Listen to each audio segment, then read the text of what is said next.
Bonsoir, bonjour à tous et bienvenue pour ce nouveau show Aurora volume 6, la gloire de mon frère. Je suis Félix et une nouvelle fois je suis là pour vous commenter ce show en compagnie d'une personne exceptionnelle, nul autre que Vianney.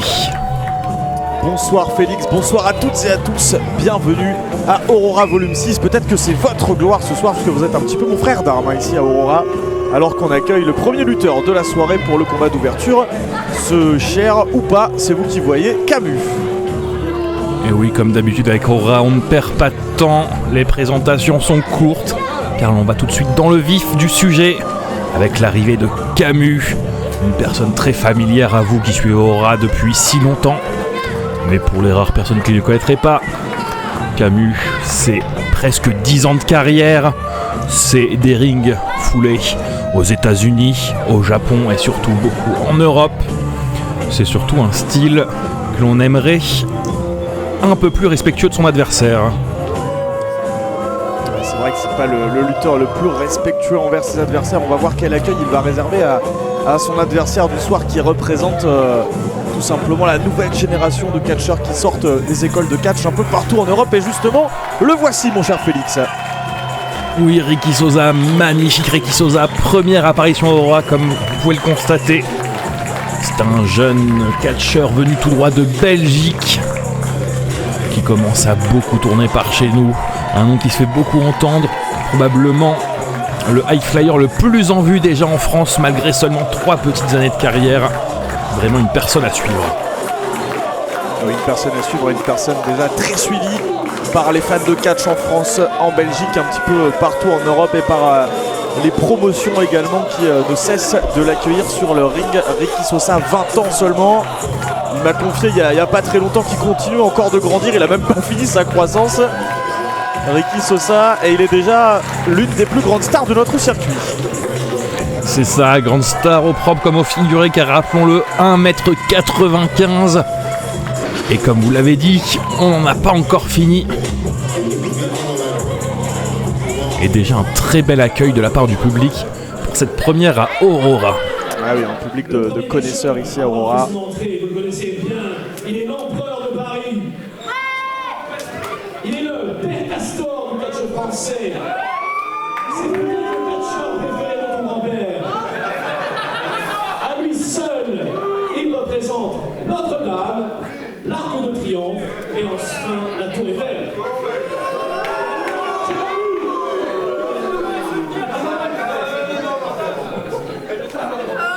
C'est toujours pas fini là? Ah si, ça y est. Il nous vient de Bruxelles. Il est le prodige du catch français. On le surnomme le Young Savage. Veuillez, sous un tonnerre d'applaudissements, accueillir Ricky Sosa.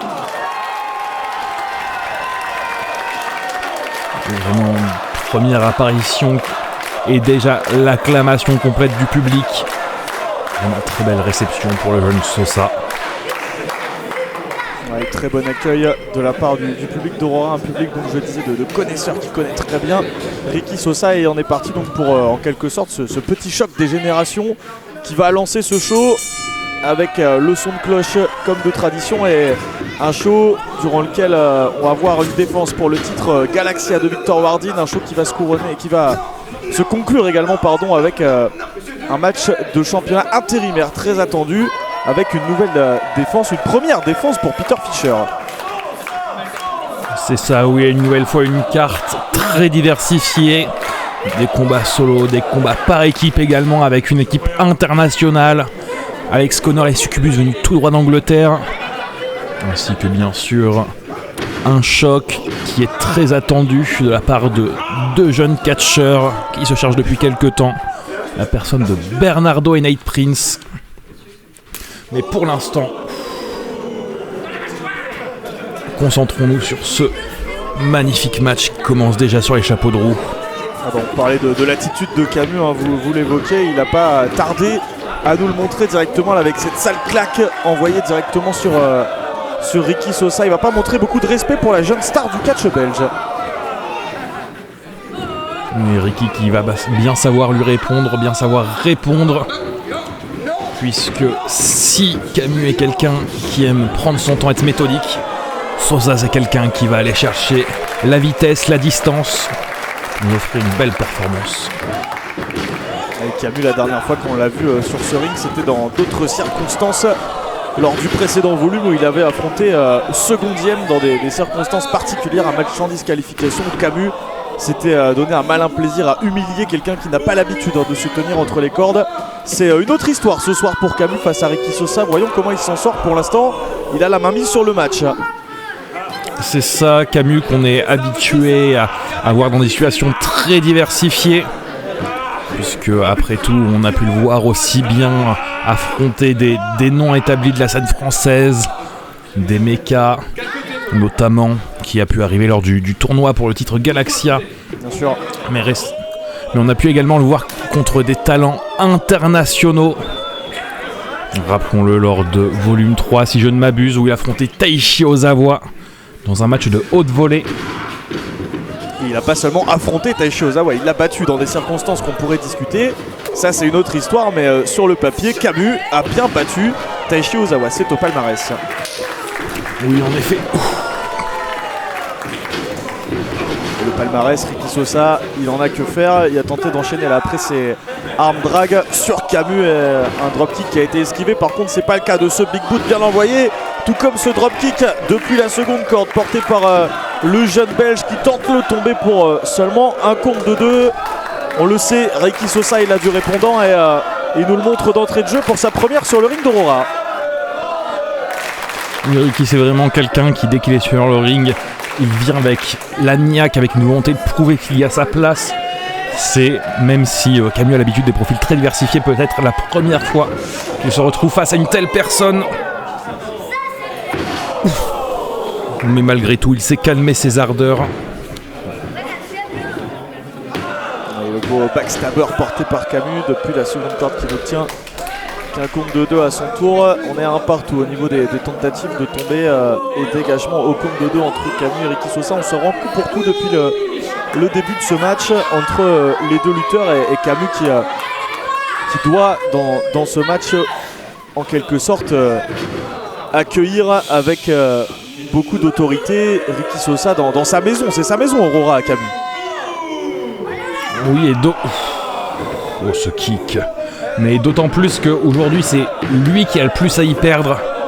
Car lui, il est la star, il est la personne établie, il est la personne qui a un palmarès ici.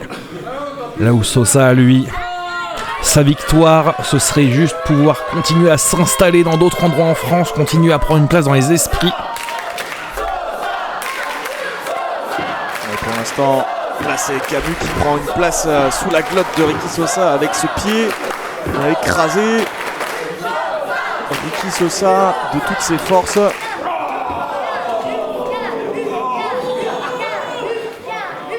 Après Sosa, c'est quelqu'un qui semble déjà avoir une place dans le cœur du public. Il chante beaucoup pour cet homme. En effet, c'est ça Sosa, même en très peu de temps. On a envie d'en voir plus. On a envie de le voir gagner. Mais là, c'est mal parti. Ouais, ça semble mal engagé pour Ricky Sosa qui parvient tout de même à se dégager au compte de 2 après cet enchaînement de coups de pied de Camus qui sont arrivés dans la tête, dans la glotte, sous la gorge de Ricky Sosa. On tente de couper la respiration du jeune belge. Vous l'avez dit tout à l'heure, Ricky Sosa c'est un lutteur qui aime prendre beaucoup de vitesse, qui aime faire parler son explosivité, son agilité.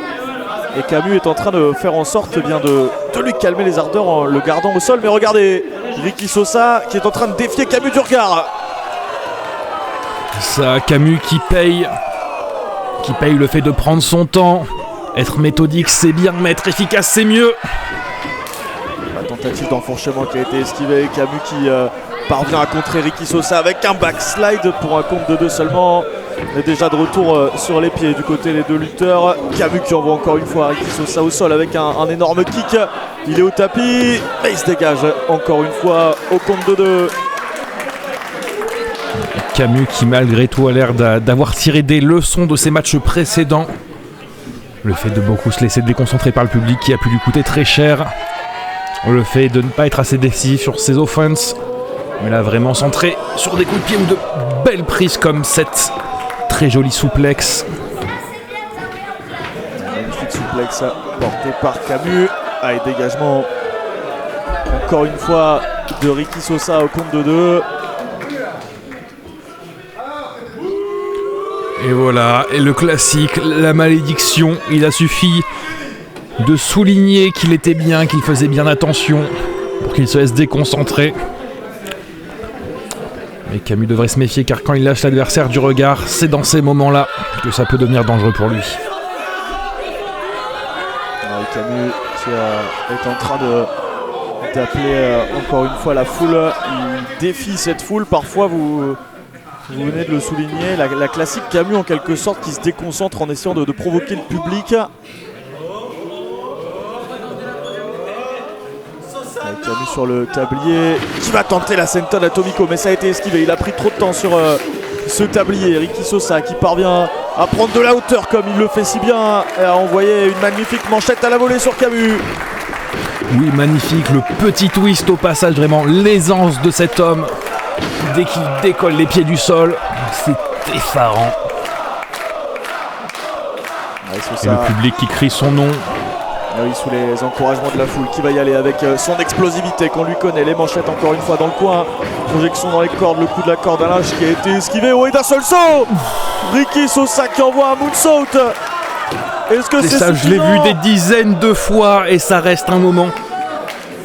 Je n'ai même pas de mots pour le qualifier, l'athlétisme de cet homme. Ouais, c'est exceptionnel, c'est le genre de manœuvre qu'on apprécie voir et revoir lorsque Ricky Sosa évolue sur le ring. Par contre Camus, pas sûr qu'il ait apprécié. En effet, il semblerait qu'il n'ait pas beaucoup apprécié ça et qu'il soit prêt à le montrer à son adversaire. Il a dû répondre encore une fois. Ricky Sosa, rolling elbow de Camus au centre du ring qui va tenter de l'amener une nouvelle fois en position de Fireman's Carry et qui passe cette fois. Le Gutbuster, ça fait plusieurs fois qu'il tente de soulever Ricky Sosa. Cette fois ça passe, mais c'est pas suffisant pour venir à bout du Belge.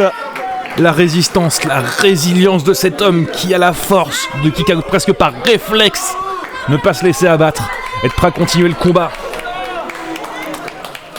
Mais est-ce que cela suffira à survivre?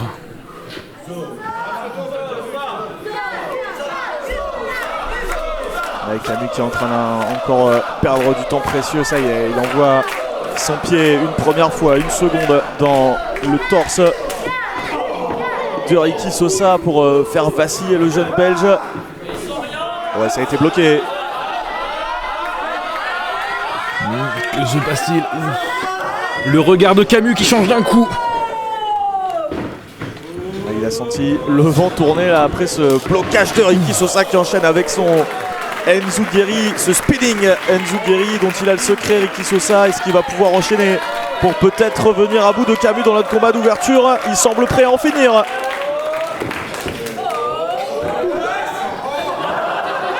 Est-ce qu'il va pouvoir y aller? Oui, le cutter depuis les cordes.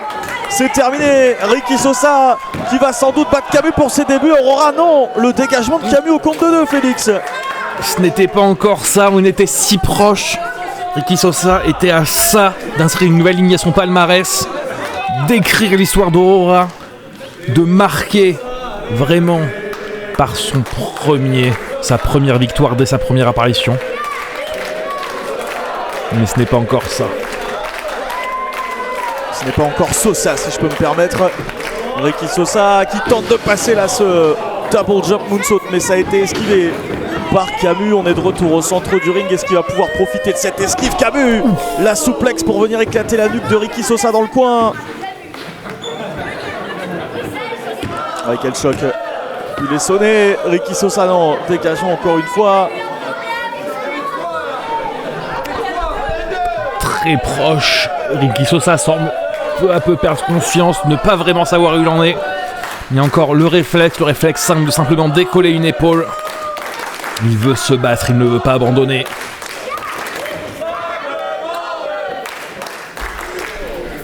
Alors attention, Camus, qu'est-ce qu'il vient de prendre là? C'est une sorte de chaîne qu'il vient de prendre dans les mains. Oui, il semble que ce soit la chaîne de Ricky Sosa. La chaîne qu'il porte à son cou en temps habituel. Ouais, mais encore une fois, Camus qui a perdu du temps, qui s'est laissé distraire en montrant cette chaîne au public. Ricky Sosa qui l'amène pour une powerbomb. Attention à l'arbitre qui a pris un coup au passage, j'ai l'impression, et Camus qui sert de la chaîne comme d'une arme dans le dos de l'arbitre. Il va pas voler la victoire. Et bien sûr que c'est qu'il va la voler. C'est pas vrai. Non Camus, pas comme ça. Pas après tout ce que t'as fait, pas après tout ce que tu nous as montré. Putain, chaque match on se dit c'est bon. Il s'est repris en main. Il nous montre de belles choses. Il semble avoir lock-in. Mais il faut toujours que ça finisse par céder à la facilité. Et une fois de plus, Camus, comme vous le dites, qui montre des belles choses, comme face à Taisho Ozawa il y a de cela quelques mois. Pareil ce soir face à Ricky Sosa, il montre du beau catch, mais pour avoir la victoire, il faut qu'il la vole. C'est terrible. Oui, et c'est bien ça qui m'attriste. Je ne suis même pas sûr que pour avoir la victoire, il aurait besoin de le voler. Mais dès qu'il se retrouve dans ses retranchements, il faut qu'il parte vers la facilité. Mais pas de temps à perdre, car de suite, vous pouvez voir ce magnifique jeune homme débarquer. Vous le connaissez, ça fait maintenant plusieurs apparitions au sein de Aurora. Ce cher Nathanael dit Nate Prince. Vous croyez pas qu'il va vous en vouloir de l'avoir appelé comme ça? Oh, c'est bon, à un moment, il faut savoir assumer son prénom. Jouer les ricains, c'est bien sympa, mais ça reste quelqu'un que je connais bien, qui saura me pardonner. Et j'espère pour vous. Et qui ce soir aura fort à faire, car face à lui, c'est l'espoir d'Aurora. C'est le cœur, l'âme de cette structure, le premier élève issu de son école. Quelqu'un sur qui nous fondons de grands espoirs. Le jeune Bernardo. Bernardo qui, on l'a lu là sur le petit bandeau, lors de l'entrée de Nate Prince, a déjà croisé le fer avec Nate Prince un peu plus tôt dans l'histoire d'Aurora. Volume 2, et ça lui avait réussi, visiblement c'était en équipe. Le premier catcheur à avoir fait son entrée vient de la Côte d'Azur. Pour 1m90 et 113 kg, on le surnomme le personnage principal, Nate Prince.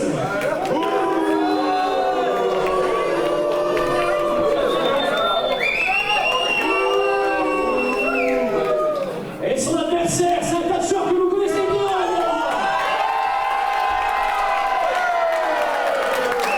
Il mesure 1m75 pour 77 kg. 1m77. Il sera à jamais le premier. Veuillez applaudir Bernardo.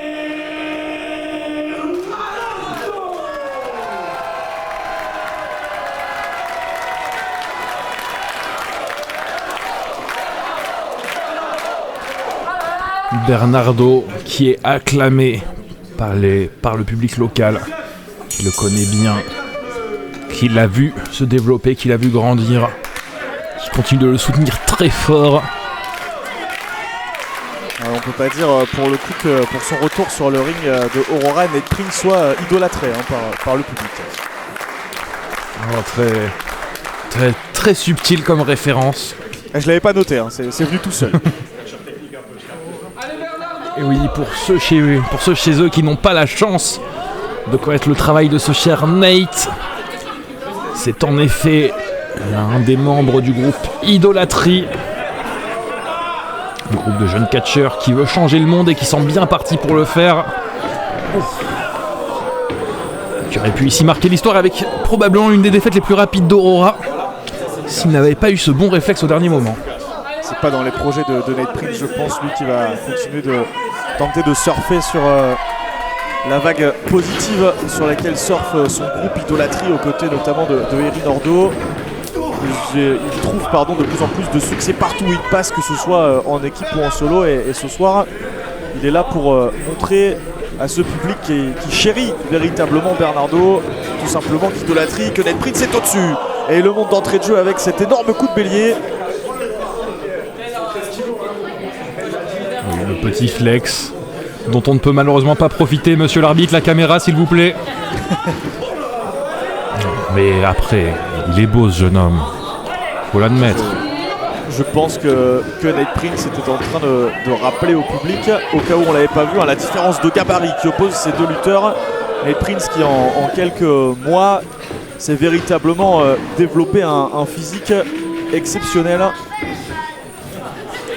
Oui, c'est quelqu'un qui possède non seulement une belle technique, mais aussi une grande puissance. Et il faut l'admettre, il met une demi-tête à son adversaire aujourd'hui. En plus, ça fait pas reculer Bernardo qui prend de la vitesse pour tenter de retrouver Nate Prince au centre du ring et l'amener de fort belle manière avec un arm drag à la manière d'un luchador. Il enchaîne avec un dropkick pour envoyer Nate Prince au sol. En effet, belle façon de décoller ce wheelbarrow armbar qui vraiment, on voit assez peu chez nous, qui était de toute beauté. Pendant que Nate, on parlait de personnes qui ont du mal à rester focalisées, et c'est probablement l'un de ses plus gros défauts. Un mental qui est parfois un peu bancal, dirions-nous. Quelqu'un qui est capable de grandes prouesses, mais qui devrait apprendre un peu à lock-in à mon avis. Il prend son temps pour Nate Prince à l'extérieur, alors il se laisse distraire, mais c'est un catcheur qui, malgré son jeune âge et sa relative faible expérience, j'ai bien dit relative, il est capable de bien gérer ses matchs, de rentrer dans la tête de ses adversaires également, de les faire perdre pied, même si là c'est lui qui a perdu pied après ce saut à l'extérieur de Bernardo.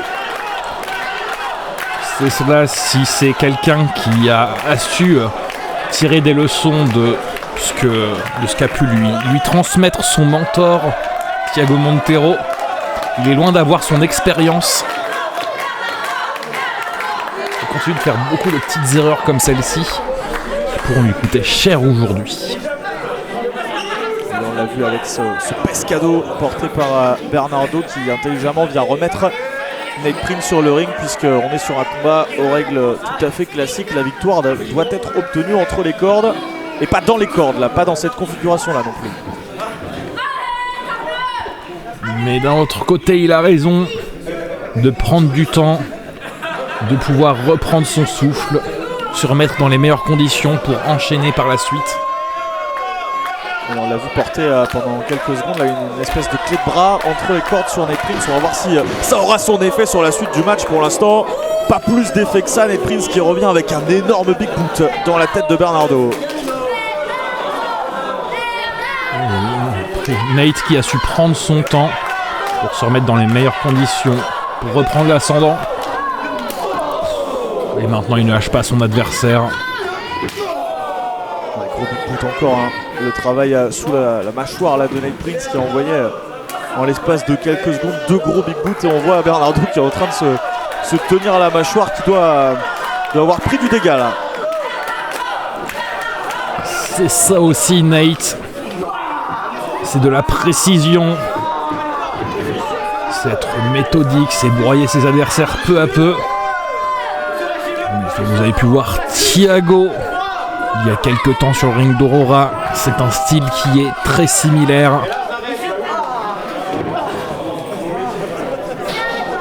Ouais, c'est vrai que pour l'instant, ça lui réussit bien. Nate Prince, ça lui réussit bien sûr de s'être inspiré du maître de la tactique, Thiago Monteiro. Même si la dernière fois qu'on a vu Thiago Monteiro sur le ring, cette même tactique ne lui avait pas réussi, mais on va pouvoir en reparler plus tard avec un futur combat dans la soirée, mon cher Félix. En effet, on verra si ce soir Nate sera capable de dépasser le maître. Et si en utilisant ses méthodes, il sera capable lui de repartir avec la victoire ce soir. Et pendant ce temps-là, Nate Prince qui continue son travail sur Bernardo en position pour un enfourchement qui va passer en plein centre du ring. Et on prend encore son temps du côté de Nate Prince. On prend l'énergie de la foule. Ah, il se prend pour qui? Il se prend pour John Cena ou je rêve?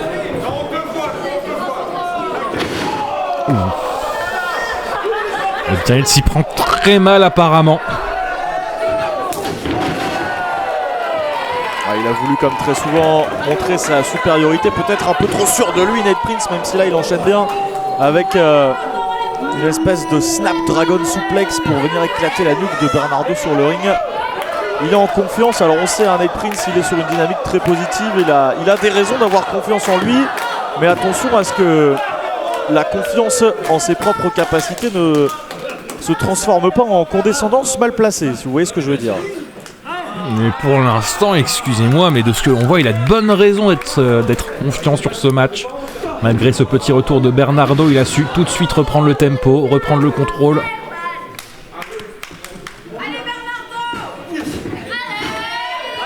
Nate Prince qui a véritablement la main mise sur ce match, la main mise sur son adversaire qui enchaîne avec une belly to back suplex en plein centre du ring. Mais attention, à chaque manœuvre, il prend son temps. Ouais, mais il va tous nous les faire, Nate Prince, ou quoi là? Il se prend pour une vipère maintenant. Il a décidé de nous faire un petit run nostalgique, nous rappeler les catcheurs qui ont fait aimer à tant de générations ce noble art. C'est pas comme ça que ça se passe en général, hein. Normalement il y a un cutter, mais Nate Prince il préfère enchaîner avec un collier. Ça reste une des trademarks de la vipère malgré tout. C'est vrai, c'est vrai. Et oui, il montre également que c'est une personne cultivée qui maîtrise ses classiques. Et attention à ne pas perdre la maîtrise de ce match en voulant s'éparpiller un petit peu du côté Nate Prince. Bernardo qui pourrait en profiter, là il vient d'envoyer la tête de Nate dans le coin. Et Nate qui revient dans le ring pour se faire accueillir avec des Sling Blade bien enchaînés par Bernardo. Attention à ce que la dynamique de ce match pour Nate Prince ne tourne pas en faveur de son adversaire, Félix. Oui, Bernardo qui, a pris de la vitesse, a su enchaîner. Et Nate Prince qui va devoir rester concentré que ceci lui coûte potentiellement son match. On est sur le tablier, Bernardo qui parvient à placer un Enzugiri depuis cette position là vers l'extérieur du ring. Est-ce qu'il va pouvoir prendre de la hauteur avec ce public autour du ring qui ne demande que ça passe. Le missile dropkick depuis la 3e corde. Le regard de Nate, la tête de Nate tordue par la douleur.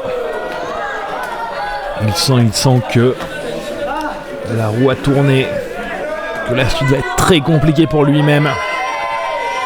Là où Bernardo, lui, sent que s'il s'arrête de bouger, c'est peut-être la fin.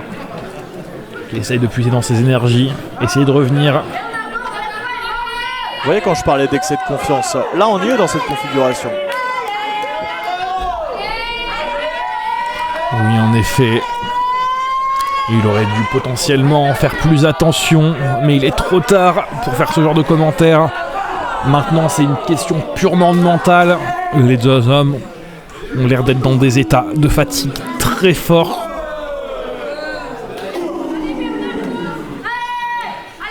On le connaît, ce genre d'échange de coups. Ouais, un échange de coups d'avant-bras, de claques même de Bernardo là au centre du ring. Nate Prince qui répond avec une manchette. Bernardo qui montre également qu'il a de la force, qu'il a de la puissance. Celui qui remportera cet échange prendra un avantage clair sur la suite du match. Et oui, c'est ce genre d'échange de coups où le but n'est pas tant de faire mal au corps de l'adversaire qu'à son esprit. Car on sait que si on arrête d'y retourner, si on n'est pas capable de se relever, de retourner sur son adversaire, que les dommages mentaux seront forts. Et c'est Bernardo qui arrive à prendre l'ascendant avec ce magnifique cutter. Ouais, dégagement de Nate Prince au compte de 2. Il aura eu son cutter, mais il aurait été de l'autre côté, Nate Prince. C'est pas suffisant pour Bernardo pour empocher la victoire face aux représentants d'idolâtrie. Bernardo qui est en train de réfléchir à comment il va pouvoir enchaîner rapidement. Surtout ne pas commettre les erreurs de son adversaire, ne pas perdre de temps. Et c'est ce qu'il va faire au centre du ring là avec un curb stomp pour venir éclater le visage de Nate Prince au centre du ring. Est-ce que ce sera suffisant? Non, le dégagement de Nate Prince. Malgré tout, la résistance. Ce n'est pas un homme, c'est un tank. Nate Prince dans son armure de muscles qui continue d'encaisser, de se relever, qui refuse de perdre ce match. Malgré qu'il soit sur le sol, qu'il n'arrive point à se relever, que l'énergie n'est plus présente. Bernardo va l'aider à le relever, mais ouais, il s'écroule. Il voulait partir là pour une manœuvre qui aurait pu être suffisante pour en terminer Bernardo, mais Nate Prince qui s'est écroulé avant que Bernardo ne puisse enchaîner.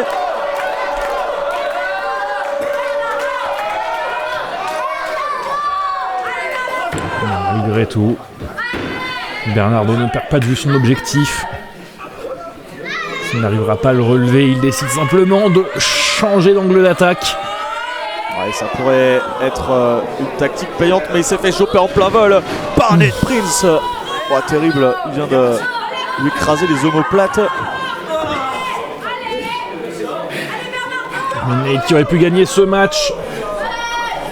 La place décide d'en faire une affaire personnelle,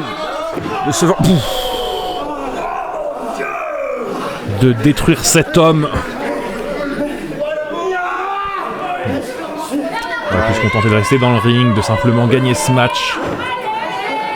Mais là, Nate Prince vient de prendre un avantage certain avec ce terrible pile driver sur le tablier qui vous a laissé sans voix, mon cher Félix. Est-ce que Nate Prince va pouvoir enchaîner, en terminer, alors qu'on est en train de s'inquiéter de la santé de Bernardo, bien sûr, après ce pile driver? Ouais, est-ce qu'il est en capacité de continuer même? Bon, et maintenant, on s'en prend à l'arbitre. Qu'est-ce que c'est que ça? Ouais, il a tenté son coup derrière la nuque après ce pile driver, mais ça a été esquivé par Bernardo. Le coup de genou qui passe cette fois, est-ce que c'est suffisant, Félix, pour venir à bout de Nate Prince? Oui, la victoire de Bernardo. Nate Prince qui aurait pu simplement de tenter de prendre la victoire au moment où il avait l'avantage, qui a voulu en faire une affaire personnelle, qui a voulu aller plus loin, a voulu chercher à blesser son adversaire, s'en est pris même à l'arbitre. Quelle indignité ce soir pour Nate Prince, et il le paye. Il paye cher en perdant contre cet homme, Bernardo. Ah, et si on compte les matchs par équipe et les matchs en solo, si mes calculs sont bons, ici même à Aurora, ça fait 2-0 pour Bernardo face à Nate Prince. Oui, en effet, c'était une victoire. Alors, en équipe avec son compère Max T. C'est une nouvelle victoire ce soir en solo. Ça va être compliqué pour Nate Prince de se relever de ça à Aurora, tandis que Bernardo, lui, continue de progresser. Film. On a vu ce qui s'est passé, tout le monde a vu ce qui s'est passé. Ils sont potes ici, c'est un petit ici, il est avantagé. Il parle avec l'arbitre au début, c'est son pote. À la fin, l'arbitre, il vient interrompre le truc. Tu crois que je suis bête? T'as pas gagné à la loyale, t'as pas gagné à la loyale. Comment ça, petit ici? J'ai gagné à la loyale. Petit ici, frère, bien sûr. Qu'est-ce Tu connais que tout le monde. Les arbitres, ils t'ont avantagé, tu crois que j'ai pas vu? Film, j'ai gagné, tout le monde l'a vu. Ouais, bah oui. Finish, 1, 2, 3, terminé. Y'a quoi maintenant? C'est quoi la prochaine fois? Je vais venir ici, on va régler les choses, toi et moi. Je vais La ramener prochaine quelqu'un. fois, demain, la prochaine fois, fais-le maintenant, vas-y. Je vais ramener avec des gens de confiance, tu vas voir. Ramène-les, j'ai des gens de confiance de mon côté aussi. T'as des gens de confiance dans ton côté? Ouais. Si je vois encore un truc comme ça, la prochaine fois, c'est braquage, mon frère. Allez, je t'attends la prochaine fois. Ciao. Au braquage, ça me rappelle des mauvais souvenirs, mon bon Félix. Voilà, et le défi est lancé par Nate. Il en veut plus pour Bernardo. À suivre des prochains épisodes, quelles seront les suites de cette histoire? Mais là maintenant, il est temps pour notre premier match pour une ceinture ce soir. Match pour le titre Galaxia.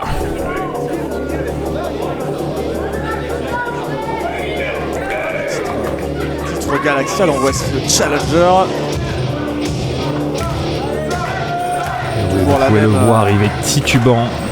Ah, et toujours la même atmosphère, la même ambiance lorsqu'il arrive au ring. Aiden Black. Toujours aussi déchaîné. Ce n'est pas un homme, c'est une bête. Il y a le centipède, Aiden Black. L'homme qui malheureusement a échoué à décrocher le titre majeur d'Aurora et qui ce soir décide de se refaire lors d'un match contre son compère, presque son ami, si on peut appeler ça comme ça, si cet homme peut avoir des amis. Ah oui, j'allais dire, L'actuel il y a des champion. copains, lui. Que veux-tu entre animaux? peut-être qu'ils se comprennent, le centipède, la chouette.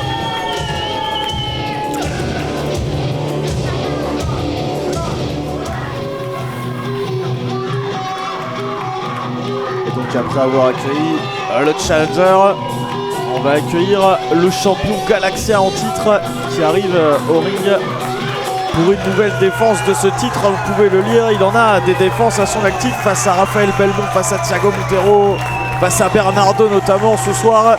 C'est Aiden Black qui tente sa chance au titre. Voici le champion Galaxia, Victor Wardin. Oui, Victor Wardin, champion inaugural de ce titre. Titre qui, rappelons-le, à la règle particulière que les défenses se font toutes dans une stipulation qui aura été choisie par le champion lors de sa prise de titre. Victor Wardin a décidé que ce serait des pure rules match. C'est absolument quelque chose qui lui a réussi jusque-là, puisqu'il a vaincu à 6 reprises des adversaires, peut-être la 7e ce soir. Oui, alors avantage peut-être assez flagrant pour Victor Wardin, puisque si on a l'habitude de voir Aiden Black sur le ring d'Aurora, il n'est pas vraiment celui qu'on citerait dans les premiers pour avoir un pur rules match, si vous voyez ce que je veux dire. C'est un bagarreur, c'est un malade littéralement. Est-ce qu'il va être capable de s'en tenir aux règles d'un pur rules match? Il dirait même plus loin, est-ce qu'il est capable de s'en tenir à des règles en général? Ouais. Lui qui affectionne particulièrement justement le type de match qui lui permet d'aller très loin, de s'affranchir de toute règle.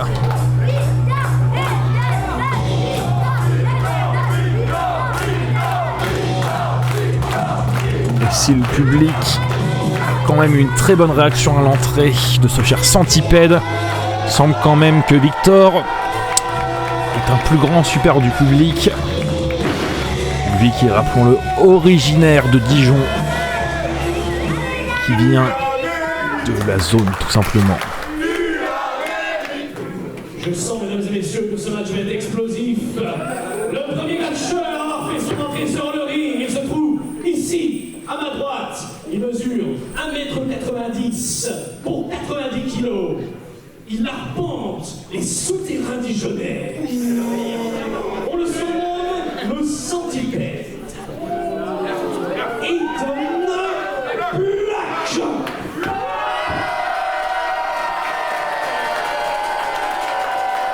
Il n'a toujours pas eu à manger depuis la dernière fois.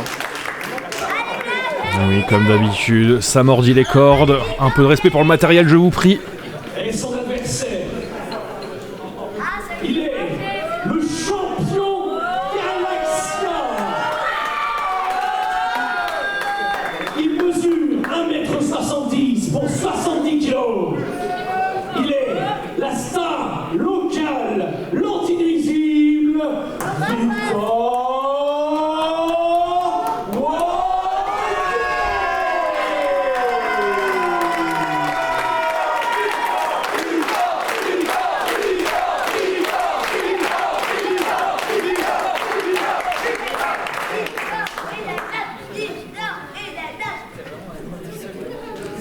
Voilà, c'est annoncé, il va être temps de passer au combat entre ces deux hommes, entre ces deux animaux, entre ces deux bêtes.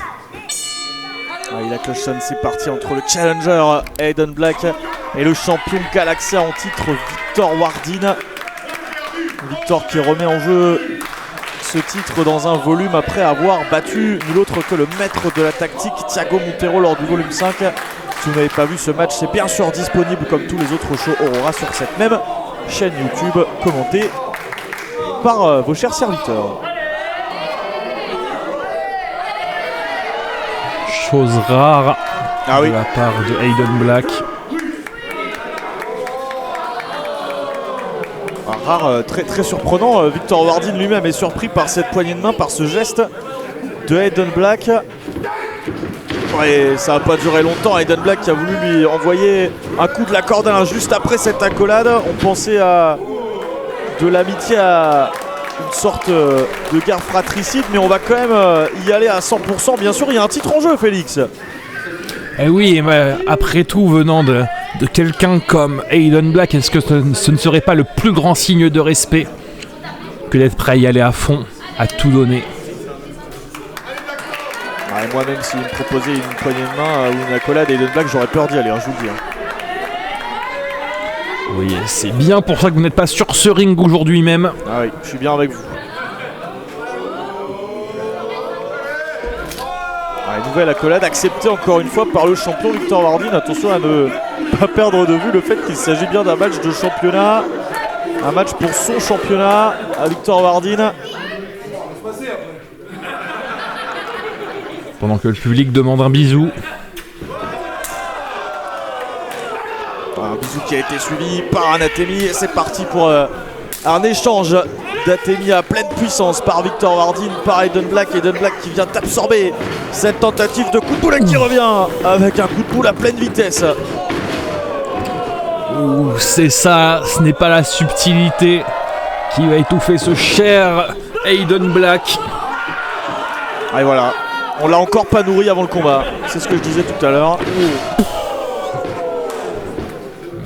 Aiden Black, c'est ça, c'est un style, disons, primal. On va utiliser toutes ses extrémités. On va utiliser ses dents, ses griffes. On va envoyer l'ensemble du poids de son corps sur son adversaire, en espérant qu'il ne se relève pas. Oui, Aiden Black qui aussi dans ses combats aime utiliser toutes les armes qui peuvent se trouver sous sa main. Ce soir, il pourra pas. En effet, il va falloir qu'il reste concentré sur ses règles que l'arbitre devra faire respecter ce soir. Espérons qu'il saura s'imposer face à une personne telle qu'Aiden. Victor Wardin qui pour l'instant manœuvre parfaitement en tant que champion. Il n'en est pas à sa première défense. On a dit c'est déjà la 7e pour lui depuis qu'il a remporté ce titre à la Kamokon.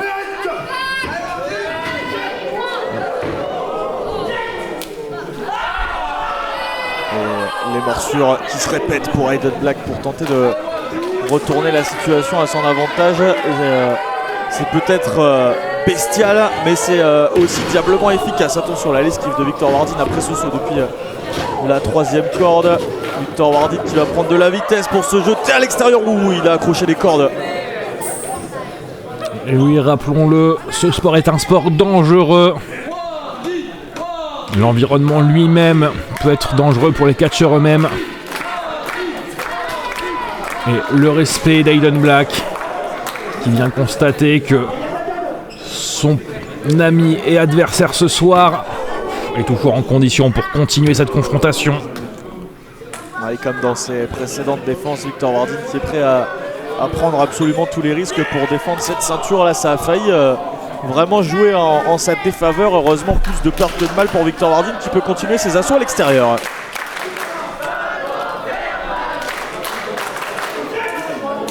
Voilà, tentative de DDT depuis la scène d'entrée pour Victor Wardin qui s'est fait choper en plein vol par Aiden Black. Et attention, Aiden Black qui a trouvé les tables là où se trouve le matériel technique, j'ai l'impression. Du respect pour le matériel, on a dit. Ah oui, on va perdre la connexion, hein. On va perdre la connexion avec la salle là, si ça continue. Hein. Oui, et surtout tout dommage inéluctible sur salaire. Et Aiden Black qui a balancé Victor Wardin sur les quelques membres du staff qui essayaient de le dissuader de balancer Wardin sur tout le matos. Et il s'est retrouvé là à faire un strike, Aiden Black. Et on saura se rappeler du sacrifice de toutes ces personnes. Car leur vie est quelque chose d'important que nous devons protéger, que nous devons estimer. Mais ça ne vaut pas le matériel. Ces propos n'engagent que vous. Ces propos n'engagent que moi, mais j'ai reçu des instructions de la part du directeur d'Aurora. Le même que tous les catcheurs. Et si on peut éviter les dommages matériels, ça arrange absolument tout le monde. Tandis que les mutuelles, ça existe. Petite dédicace à notre système de santé. Ouais, nous lui dédions ces applaudissements. On préfère sacrifier la mutuelle à la caution.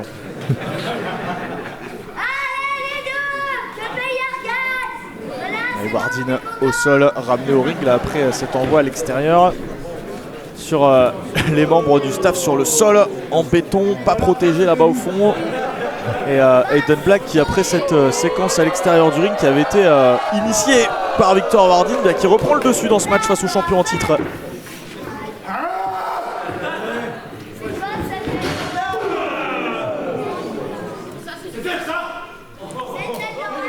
Wardin qui avait le regard dans le vague, qui semblait s'être perdu. Mais cette petite poussée, cette petite provocation, c'était ce qu'il lui fallait. Aiden Black qui vient de se manger un énorme super kick là depuis le tablier du ring. Wardin peut-être en capacité d'enchaîner avec un draped DDT depuis la seconde corde. Il a carrément éteint les lumières là, il n'y a plus personne du côté d'Aiden Black. Le champion Galaxia qui va, j'allais dire, conserver son titre, mais c'était sans compter sur la résistance du centipède d'Aiden Black. Tesla, il n'a pas remporté ce match, au moment où il est de retour dedans. Son regard est à nouveau droit vers la victoire. Il sait où il est, il sait ce qu'il a à faire.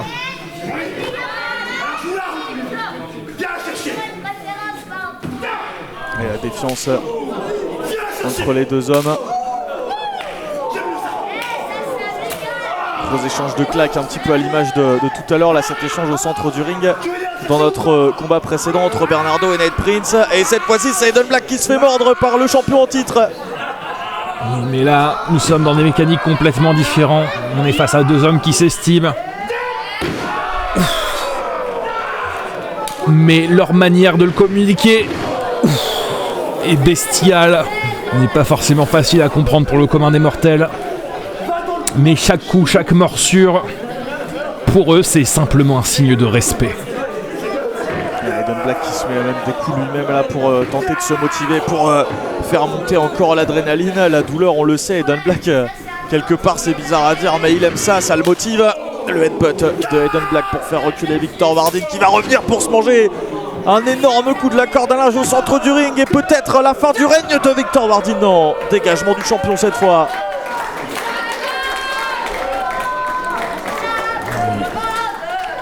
Vraiment, Aiden presque choqué par ce qui vient de se passer. Lui qui reste prostré au milieu du ring.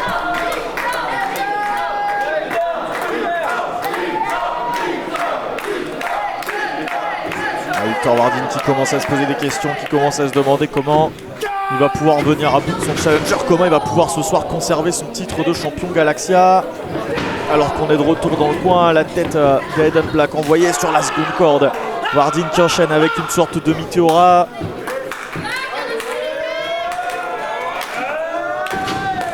Il a été accueilli, attendu par Aiden Black sur la seconde corde qui attendait patiemment son heure. Et attention Félix, là cet étranglement sur la troisième corde, ça pourrait être fatal à Victor Wardin. Et non, pour lui ça a été juste une occasion de plus d'aller chercher les doigts. Cette manœuvre extrêmement dangereuse. Un superbe coup de pied, mais j'ai l'impression, oui, que Aiden Black revient, mais il s'est jeté dans la gueule du loup, il s'est pris un cutter de la part de Wardin et le coup de coude à pleine vitesse, à pleine puissance d'Aiden Black pour aller chercher le titre Galaxia et encore un dégagement du champion. Quelle résistance de Victor Wardin. Et non pas suffisant, Wardin qui pensait avoir réussi à reprendre le tempo, lui qui connaît très bien son adversaire, qui a su l'accueillir dans cette manœuvre, ce rebond dans les cordes qu'il a l'habitude de faire. Il a été prêt à l'accueillir, mais malheureusement ça n'a pas suffi. Et une nouvelle fois les deux hommes sont au sol. Et c'est peut-être paradoxal, mais c'est l'une des défenses, ou peut-être même la défense la plus difficile pour Victor Wardin, parce qu'il se retrouve face à un adversaire qu'il connaît très bien. Justement, la tentative de cutter à la volée qui a été anticipée par Aiden Black, mais de même pour ce splash ou ce diving headbutt de Aiden Black qui a trouvé personne. Et oui, ce genre de confrontation, c'est probablement parmi les plus difficiles qui soient. Parce qu'une nouvelle fois, c'est un contre qui amène une très belle soumission. Oh. C'est la fin du match, c'est terminé. Qu'est-ce qui s'est passé, Félix? Et oui, en effet, si j'ai bien compris, Aiden Black qui est en train de porter sa soumission, son étranglement. Malheureusement, il faut rester attentif, il faut faire très attention, car à ce moment, ses épaules étaient rivées au sol. tandis que Victor a été au-dessus. C'était donc officiellement un tombé qui a pu être compté par l'arbitre. Et en effet, même Aiden Black lui-même semble ne pas avoir très bien compris ce qui vient de lui tomber dessus. Et c'est confirmé par l'arbitre à l'annonceur, j'ai l'impression. On va écouter l'annonce. Vainqueur du match et toujours champion Galaxia, Victor Warding. Et c'est confirmé, Victor Warding qui a bel et bien arrivé les épaules pour un compte de 3 qui est venu surprendre tout le monde, qui est venu nous surprendre nous-mêmes et qui a surtout surpris le challenger Aiden Black. Victor Warding conserve le titre Galaxia. Et oui, à croire le regard de Victor, c'est probablement l'une des personnes les plus surprises par ce qui vient de se passer. En effet, il était au-dessus de son adversaire, mais pour lui, il était en train de lutter pour sa vie. Il cherchait simplement à ne pas tomber dans cette prise.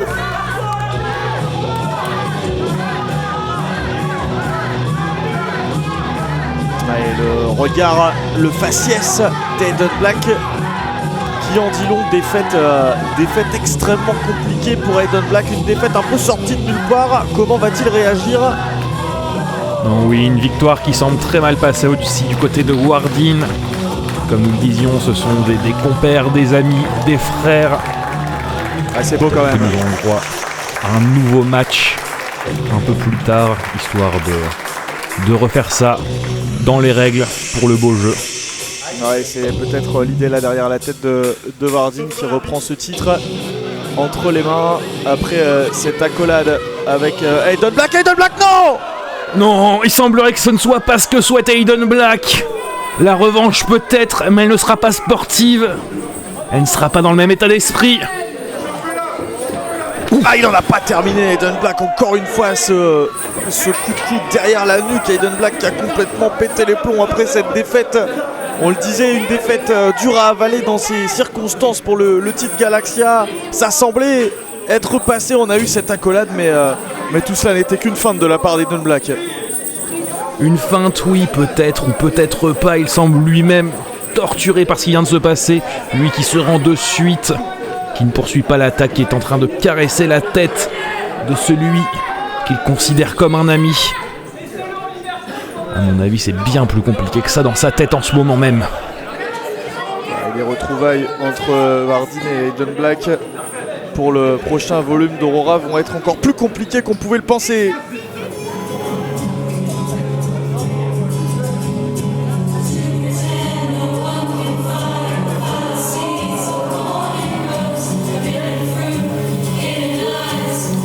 Tout de suite, embrayons sur la présentation de nouvelles têtes. Un homme que l'on n'a jamais vu apparaître en France, pour qui c'est la première fois.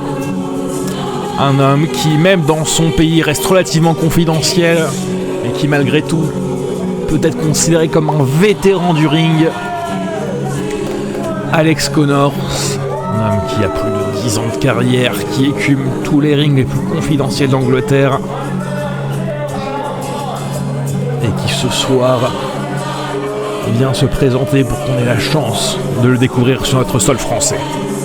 Ah oui, c'est ça aussi Aurora, c'est ça notre plaisir de découvrir des talents qu'on ne connaît pas, qu'on n'a pas l'occasion de voir évoluer sur les rings très souvent.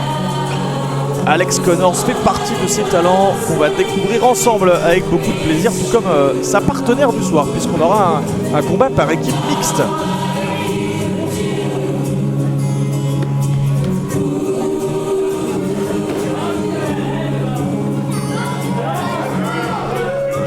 Alex Connors, ce premier match en France, lui qui est présent depuis près de 20 ans même, il me semble,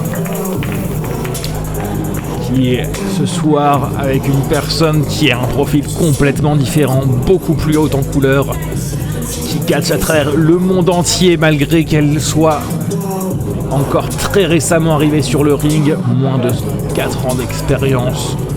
Mais déjà, un impact, vraiment une présence très marquante, non seulement sur le ring d'Angleterre, mais pas seulement. On a pu la voir s'illustrer au Japon très récemment, notamment aux côtés d'un nom bien connu de notre génération, nul autre que Tajiri.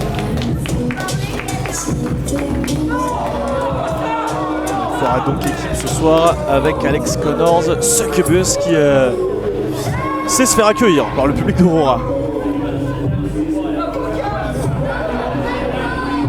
Oui, d'ailleurs, une équipe qu'il va falloir surveiller. Car si ce sont deux personnes qui n'ont jamais fait équipe auparavant, on se connaissent cependant plutôt bien, car ils ont partagé le ring à de multiples reprises sur le sol britannique. Succubus, Alex Connors pour une première sur le ring d'Aurora. Deux Britanniques qui vont donc faire équipe ce soir face à une équipe dont on m'a annoncé un nom moi qui me hype, si je peux me permettre, même si c'est pas encore le main event. On m'a dit qu'ils allaient affronter les Féeries de Belmont, Belmont Fairies. Oui, en effet, nous aurons bien le temps de présenter leurs adversaires. Pour l'instant, profitons de la présence de Succubus, un nom qui marquera sans conteste le catch dans les années à venir. Mais tout de suite, on peut le voir arriver. Un des membres de leur équipe adverse, Raphaël Belmont, un homme très bien accueilli, car le public d'Aurora est très familier de cet homme. Lui qui nous vient de Lyon, qui s'est illustré de multiples reprises sur le ring de Aurora, s'est illustré notamment pour ses défaites récentes pour le titre Galaxia. Et peut-être qu'il est temps de revenir sur une voie plus victorieuse ce soir. Vous voyez pourquoi pas dans cette configuration par équipe. Il va faire équipe avec l'une des lutteuses, si ce n'est la lutteuse la plus en vue du circuit francophone sur l'année 2025. Mais sortez-là, il est terrifiant! C'est chaud, c'est cool! Hey! Match mixte par équipe. Qui envoie comme partenaire pour Raphaël Belmont? Bon, vous avez vu l'annonce sur les réseaux, c'est pas la peine de notre suspense. Mais qui est de mieux pour être en équipe avec Raphaël Belmont? Qui sait qui coïncide parfaitement dans le catch féminin pour être avec Raphaël Belmont? C'est lui!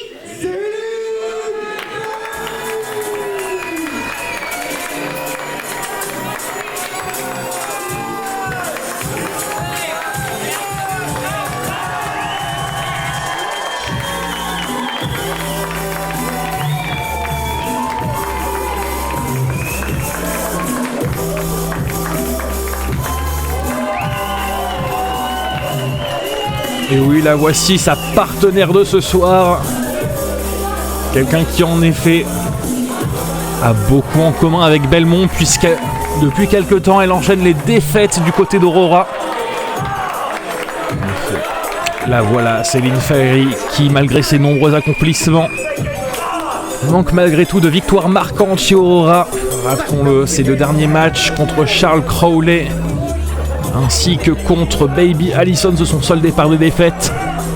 Mais peut-être ce soir, l'alliance de ces deux personnes, que l'on n'attendait pas forcément, sera la voie pour eux de retrouver confiance en eux, de retrouver le chemin de la victoire, et peut-être prendre un peu plus leur place sur cette carte. Je suis ravi de voir que Raphaël Belmont s'adapte parfaitement à sa partenaire. Magnifique pause là de la part de Raphaël Belmont.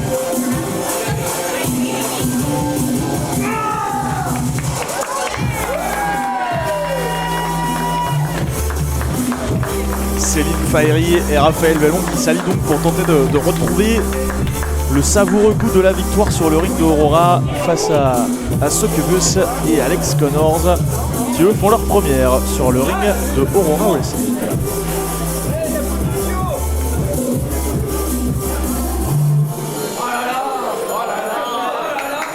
Céline a déjà été annoncée lors de son arrivée au ring par Raphaël Belmont, mais on va voir quand même les annonces officielles.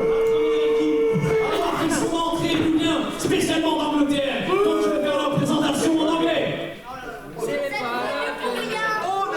first one to ride on the ring is from the best parts of France, England.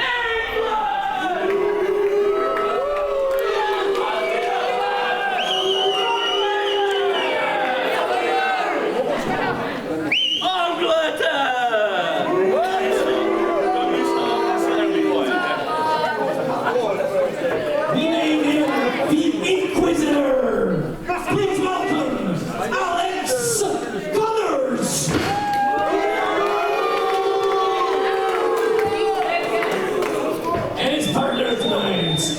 from the second circle of hell.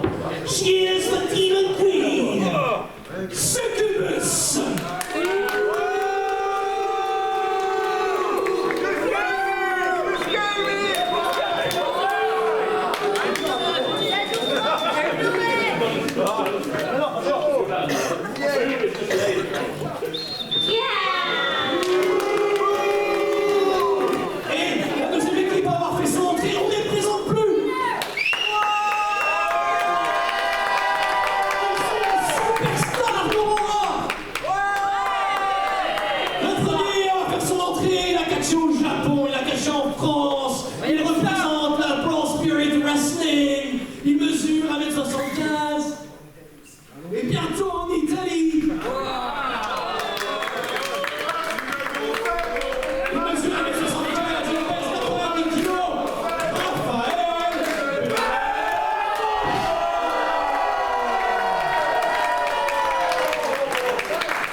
Applaudir Céline.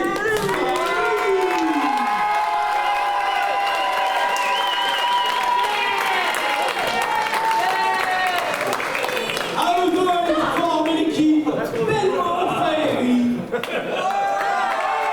Bon, ça sonne tellement bien. Et nous allons voir qui ce soir. Alors, si l'idée n'allait pas forcément de soi, il semblerait que cette association plaise particulièrement au public.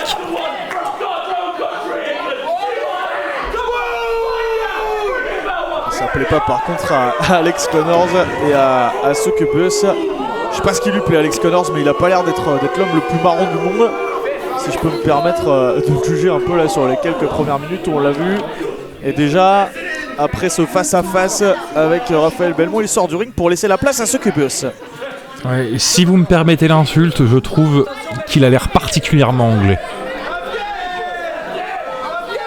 Ça lui va très bien d'être anglais. Je sais pas si ça lui va très bien, soit la meilleure, soit exactement la façon dont je l'aurais dit, mais, Ouais, je tâche mais de rester, il l'est indéniablement. je tâche de rester poli, même si lui n'est absolument pas poli avec le public d'Aurora. Et on va avoir du coup un duel entre Céline et Succubus pour lancer ce match, alors qu'on avait démarré avec Raphaël Belmont et Alex Connors.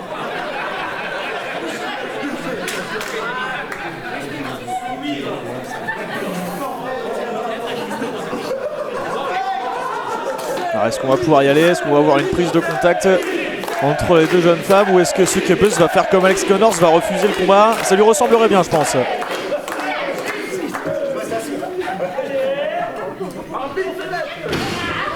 Il semblerait que les deux personnes sur le ring soient les plus courageuses de cet affrontement.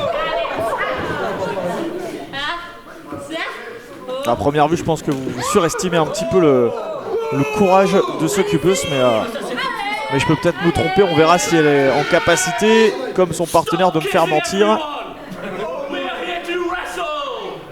Alors voilà, oui, il le dit lui-même en plus, ils sont là pour catcher.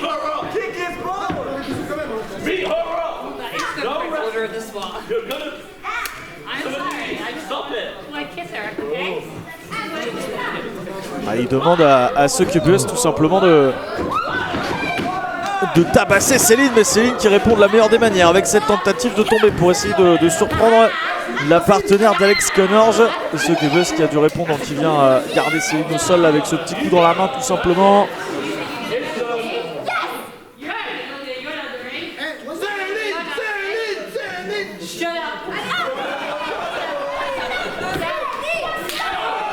Et voilà, les nombreuses esquives de Céline qui ne se laisse pas déstabiliser par la Britannique.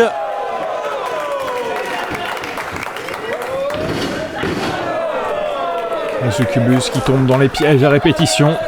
Ah oui, et Céline qui doit se rattraper face à des adversaires venus d'outre-Manche. Je vous avais rappelé son match face à Charles Crowley où elle s'était fait avoir par ce genre de tactique déstabilisante.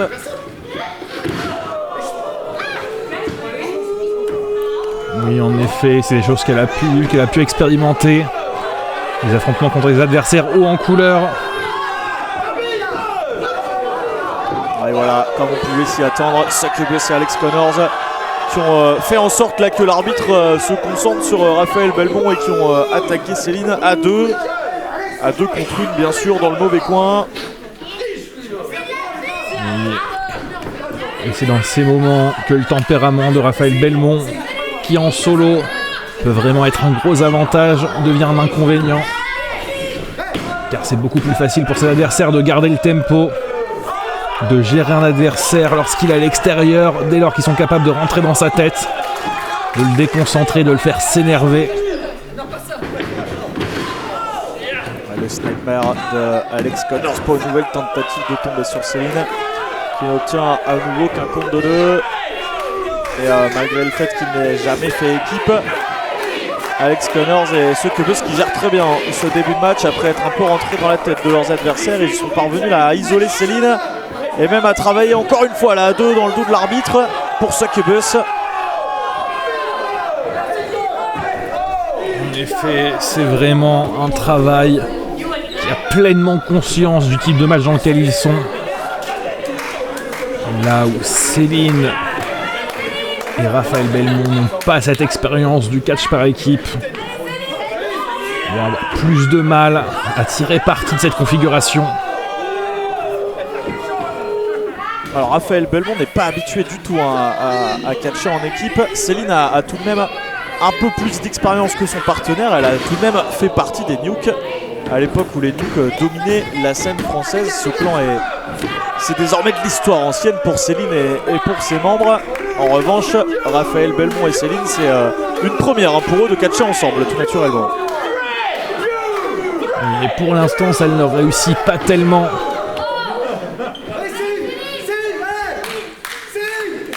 Et on voit là l'intelligence de Succubus et Alex Connors. Succubus qui agit comme une véritable barrière entre Céline et ce coin de son partenaire, là où Raphaël Belmont encore une fois tente d'essayer d'apporter un petit peu de soutien à Céline, mais ça fait pire que mieux puisque ça distrait l'arbitre et ça permet à Connors et Succubus de continuer leurs assauts sur sa partenaire. Dégagement encore une fois de Céline. On peut compter sur celle qui n'a jamais grandi pour montrer sa résistance dans ce match. Oui, en effet, heureusement qu'elle est résiliente parce que pour l'instant, c'est un très beau travail que nous montrent les Anglais. Plutôt déloyal, il est vrai, mais oui, un très beau travail. Disons que c'est un travail intelligent et efficace. De là à dire qu'il est beau, je suis pas d'accord. Eh bien, est-ce que la beauté ne serait pas dans l'efficacité, tout comme cette magnifique prise? C'est une phrase qui aurait très bien pu être sortie par Camus, ça, je pense. Eh bien, mais même s'il y a certains points sur lesquels nous sommes un peu en désaccord, il reste que les fondamentaux de sa lutte sont des principes que je partage quelque peu, dirions-nous. Je commence à comprendre votre habitude de vous faire un petit peu parfois l'avocat du diable, mon cher Félix. Mais revenons-en au match. Le dégagement de Céline au compte de 2 après cette nouvelle tentative de tomber d'Alex Connors. Et regardez, à chaque fois qu'on se rapproche quelque peu du coin où attend Raphaël Belmont impatiemment, intelligemment les Britanniques ramènent Céline dans le mauvais coin. Oui, et la provocation, ils ont remarqué que Raphaël Belmont était quelqu'un qui facilement s'énervait, avait vraiment le sang chaud, avait très facilement envie de venir à l'offensive. Donc ils en profitent. Un nouveau changement, il fait rentrer Succubus face à Céline. Ça aussi, c'est intelligent de la part des Britanniques, des changements réguliers. Comme ça, on ne se fatigue pas, on reste lucide, on ne commet pas d'erreur et on continue le travail de sable sur Céline. C'est cela, c'est vraiment ce qui se fait de mieux en catch par équipe. Une manière vraiment méthodique, énormément de changements. Un travail qui demande les efforts coordonnés de ses coéquipiers. La projection, mais là ça a été esquivé là, de la part de Céline qui s'approche du coin Salvatore où se trouve Belmont, mais Belmont qui a été renvoyé au sol avec un big boot de la part d'Alex Connors. On n'était pas loin de ce changement qui aurait pu inverser la vapeur. En effet, mais c'est ici qu'on peut constater que c'est vraiment un vétéran du ring, puisqu'il a toujours cette conscience. C'est un match contre 2 personnes. Il faut toujours avoir des yeux derrière la tête, être prêt à réagir à tout moment. coup de genou là d'Alex Connors qui, vous l'avez dit, fait parler son expérience, lui qui a démarré sur les rings il y a de cela 18 ans, en 2007. Rendez-vous compte l'expérience de cet homme qui tout de même en Angleterre, il faut le souligner, en plus d'être expérimenté, il a l'habitude du succès, il a l'habitude des victoires. Il est actuellement champion dans 7 structures différentes. En effet, quelqu'un qui collectionne les titres, mais également qui a de l'expérience aussi bien en solo que par équipe, puisque parmi tous ces titres, si je ne m'abuse, au moins 2 sont des titres par équipe. Il fait bénéficier son expérience en tag avec à sa partenaire, qui a l'air d'apprendre très très vite, Succubus. Et en effet, Succubus qui, même si elle ne possède pas encore l'or dans la division par équipe, est quand même quelqu'un qui a pu faire de nombreuses confrontations dans ce style, notamment en Japon, dont elle revient très récemment. Et le travail de Sap qui continue pour la paire britannique. Céline encore une fois renvoyée dans le mauvais coin. Succubus qui prend un petit peu de temps là pour provoquer Raphaël Belmont. Est-ce que les erreurs, elles se trouveraient pas dans leur petite provocation là qu'ils envoient de temps en temps à Belmont? Ça pourrait offrir une ouverture à Céline. Allez, c'est peut-être maintenant, Félix. Oui, en effet. Tandis que... Et si peu... Si proche... Ah ça y est, le changement qui est fait pour Céline. C'était si proche, ça paraissait si loin, mais cette fois-ci c'est bon. Raphaël Belmont qui est frais, qui est dispo, qui n'a pas lutté la moindre seconde dans ce match et qui est en train d'envoyer des coups de la corde à linge. Et maintenant un enfourchement au Britannique Alex Connors.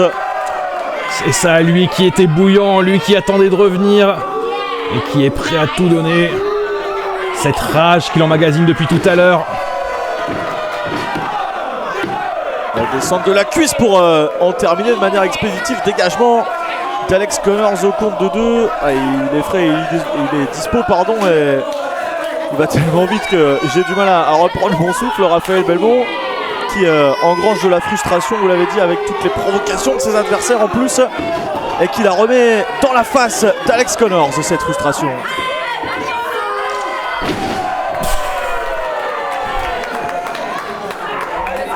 Oui, c'était bien sympa. C'était bien sympa toutes ces manœuvres pour garder Raphaël en dehors du ring. Mais tout ce qu'ils ont fait, c'est lui permettre d'emmagasiner cette énergie, cette volonté de revenir, ce feu en lui. Maintenant le recracher sur ses adversaires. Ouais, pour le plus grand plaisir de Céline à l'extérieur, pour le plus grand plaisir des fans présents autour de ce ring. Belmont en capacité peut-être d'en terminer, mais c'était sans compter sur le retour de Succubus qui veille au grain. Succubus qui est de retour, et on me dit dans l'oreillette que depuis tout à l'heure je parle le Japon, mais en réalité non, elle revient tout juste de Corée du Sud. En effet, mes excuses. Moi je retiens surtout que vous êtes assez bien vu par Aura pour avoir une oreillette, alors que moi j'en ai pas. Que veux-tu ? Il faut savoir se faire respecter des gens autour de soi, mais aussi au-dessus de soi. Et pendant ce temps-là, il est en train d'implorer une force supérieure, Alex Connors, pour que Succubus revienne, et ça a l'air de fonctionner. Il semblerait que ce ne soit pas plus compliqué que ça. Parfois, simplement une prière, c'est tout ce qu'il manque. La clothesline qui a été esquivée, mais Alex Connors qui attendait pour envoyer un bicycle knee au visage de Raphaël Belmont. On va travailler ensemble pour les Britanniques. Coup de genou en stéréo par Succubus, par Alex Connors. On envoie Succubus s'occuper de Céline. Et la tentative de tomber, mais dégagement de Raphaël Belmont. Très beau sandwich, malheureusement il ne sera pas décisif. De toute façon, la nourriture anglaise, ça a la réputation que ça mérite. Oui, et puis un sandwich de Belmont, je ne suis pas sûr que ce soit le mets le plus raffiné qui nous a été proposé ce soir. Demandez à Eden Black, il a toujours faim. Je pense qu'il serait prêt à l'accepter, mais je ne suis pas sûr d'avoir envie de sa réponse quoi qu'il arrive.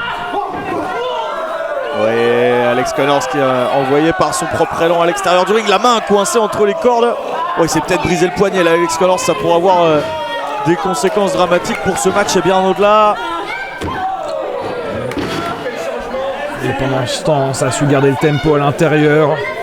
Changement pour Céline qui a pu arriver pour enfin se venger de tout ce qu'elle a subi depuis le début de ce match. Ouais, Céline qui a pu placer son flatliner en course, l'une de ses spécialités. Est-ce qu'elle va pouvoir enchaîner avec sa prise de soumission? Oui, elle lui a retourné le bras à Succubus. Cette manœuvre qui a permis à Céline de remporter tant de combats dans sa carrière. Et c'est terminé, Succubus qui abandonne. Victoire de Céline Fayri et de Raphaël Belmont. Et oui, en effet, ce pairing, cette équipe que personne n'attendait, que personne n'avait osé imaginer, peut-être était-ce la bonne voie pour eux, ce dont ils avaient besoin, car désormais, la série de défaites est finie pour l'un comme pour l'autre. Désormais, ils sont revenus sur le chemin de la victoire. Ils sont tous les deux victorieux ce soir. Et ça fait plaisir de voir Céline et Raphaël Belmont à nouveau lever les bras sur le ring de Aurora. Et ça fait encore plus plaisir de voir Alex Connors et Succubus retourner en Angleterre avec la défaite. Et oui, une nouvelle fois, la France triomphe de l'Angleterre. Ça finit, tu pars quand tu veux. Victoire ce soir. Pas facile, mais victoire quand même. Mais, parce qu'il y a toujours un mais. Je la savoure pas totalement. Parce que dans la tête, j'ai toujours la défaite contre Baby Allison. Allison? I know. Sooner or later, we're gonna fight again in this ring. And you know what? I am going to win. Why? Because my fairy tale only have happy ending. See you soon!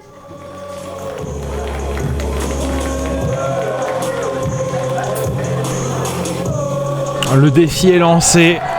Céline l'a toujours en travers de la gorge, sa défaite contre Baby Allison. Désormais, ce qu'elle souhaite, c'est une revanche. Le défi est lancé. Si Baby Allison accepte de le relever, nous le saurons lors des prochains épisodes que vous pourrez retrouver ici même sur cette chaîne. Mais pour l'instant, concentrons-nous sur le présent avec l'entrée du challenger au titre intérim de champion majeur Aurora. Non moins que Mr. Hype Kuro.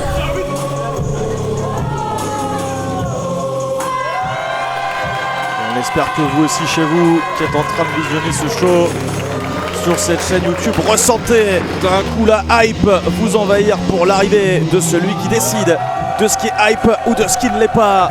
Partout où il passe, il fait des ravages.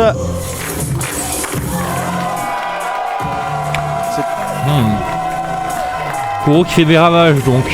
Ouais, j'allais dire, j'ai pas fait exprès mais je suis content quand même. Tandis qu'entre dans cette salle, l'homme fort d'Aurora, un taulier de la scène française, de la scène européenne même, oserais-je dire, même si désormais il se consacre surtout au ring de notre contrée. Nul autre que Peter Fischer. Peter Fischer, l'un des grands vétérans de cette scène qui a remporté ce titre lors du volume 5 dans un combat à 3 face à Aura et Hayden Black. Et il est prêt pour une défense de ce titre de champion intérimaire de Aurora face à Kuro dans un main event au sommet. En effet, lui qui avait subi une défaite contre Maggot lors du tournoi pour décerner ce titre au premier champion, il a désormais tout approuvé pour sa première défense. Laissons la présentation à notre très cher annonceur.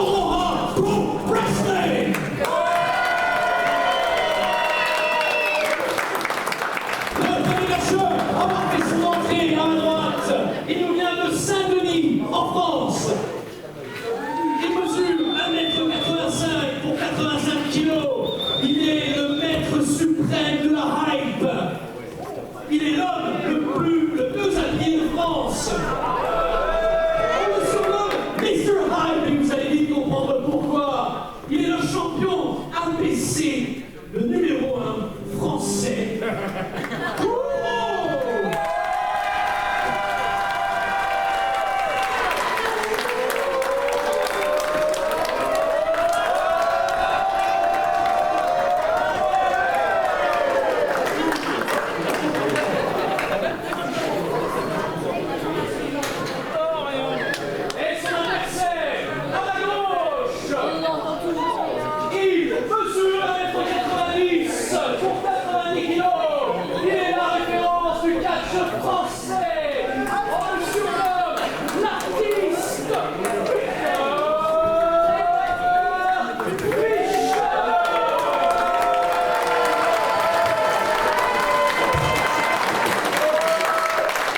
présentations sont faites, mon cher Félix, pour ce combat vedette de la soirée, ce main event.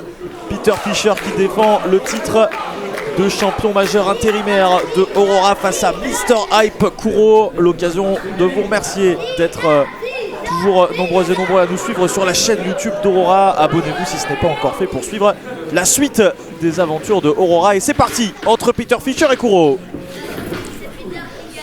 Et oui, tout de suite le contact, on ne perd pas de temps. Peter Fischer qui d'ailleurs est un spot dont il n'a plus trop l'habitude. Aujourd'hui, il est la personne qui a des choses à prouver puisque, rappelons-le, il n'avait pas réussi à conquérir ce titre à l'époque lors du tournoi pour couronner un premier champion. Et désormais, s'il est champion par intérim, c'est grâce à sa victoire suite à la blessure de Maggot. Donc aujourd'hui, il doit prouver que ce n'est pas un hasard, que ce n'est pas une erreur, que c'est quelqu'un qui est toujours dans le coup. Face à nul autre que Kuro, probablement l'un des meilleurs, si ce n'est le meilleur catcheur en France désormais. On l'a entendu être présenté comme le numéro 1. Bien sûr, il a quelques accomplissements dans sa carrière qui lui permettent d'avoir ce titre. Lui qui est l'actuel champion de l'APC, actuel champion également outre-Manche, puisqu'il est champion par équipe de Over the Top Wrestling en Irlande aux côtés de son partenaire, le soldat Sonil Meka. Et c'est pas rien d'être champion là-bas, l'une des places fortes du circuit indépendant en Europe et dans le monde.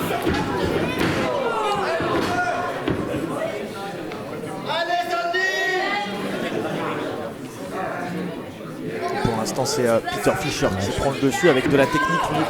L'ancien membre des artistes aux côtés de Lucas Di Leo. Lui qui a, en quelque sorte, avec Lucas Di Leo, ouvert la voie à de nombreux talents arrivés après eux. Avec Lucas Di Leo pour tout simplement aller catcher dans nos pays voisins, notamment l'Allemagne.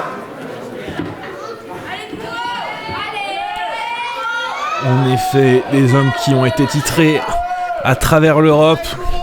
Par le biais de son pairing avec Di Leo qui l'a amené à être la première équipe française à porter les titres. La plus grande promotion allemande. Mais cela, c'était il y a quelques années déjà. Et maintenant, Peter Fischer va prouver qu'il est encore dans le coup. Et pour l'instant, il le fait plutôt bien. Oui, il le fait même très bien là, le Boïtos, le tour de hanche en français dans le texte porté par Peter Fischer. Mais on a une belle esquive là de la part de Mr. Hype Kuro qui va tenter d'amener de la vitesse, de l'agilité. C'est sûrement sur ce terrain-là qu'il doit amener le tacticien, le technicien même, Peter Fischer, qui va là nous gratifier, semble-t-il, d'une belle vertical drop souplex. Il se permet même de faire des squats, Peter Fischer. Il nous montre qu'il est encore sacrément en forme. Et oui, en effet, le petit flex, même si je dois l'avouer, je l'ai bien connu à travers les années, ce n'est probablement pas les plus beaux squats qu'il ait pu nous offrir dans ce genre de configuration. Ça reste malgré tout une énorme prouesse, maintenir ainsi près de 100 kg de muscle à la verticale. Oui. Attention, on est à l'extérieur du ring, à l'occasion de préciser qu'il s'agit d'un match dans les règles tout à fait classiques, comme tous les matchs qu'on a eu ce soir. Il y a des disqualifications, il y a des décomptes à l'extérieur et le match pour Kuro, s'il veut repartir, s'il veut ajouter le titre de champion Aurora à son palmarès, eh bien doit se terminer entre les cordes. S'il y a des comptes à l'extérieur, l'avantage du champion s'appliquera.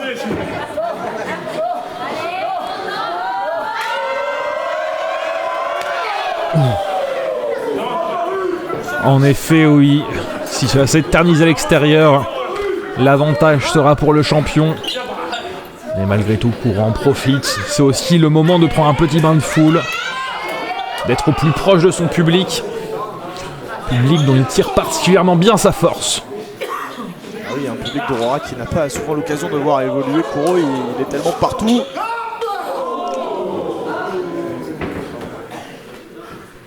La droite de Peter Fischer depuis l'extérieur du ring alors que Kuro est de retour entre les cordes. On va revenir, j'ai l'impression, là sur ce ring, là où l'action doit se passer. J'ai peut-être parlé un petit peu trop vite avec ce balayage de Kuro sur le tablier, enchaîné avec un dropkick qui envoie Peter Fischer sur le sol. Il n'en a pas terminé, Kuro qui enchaîne avec un topé suicida sur le champion en titre. Quel enchaînement de la part de Mr. Hype. Le public qui reconnaît les grands.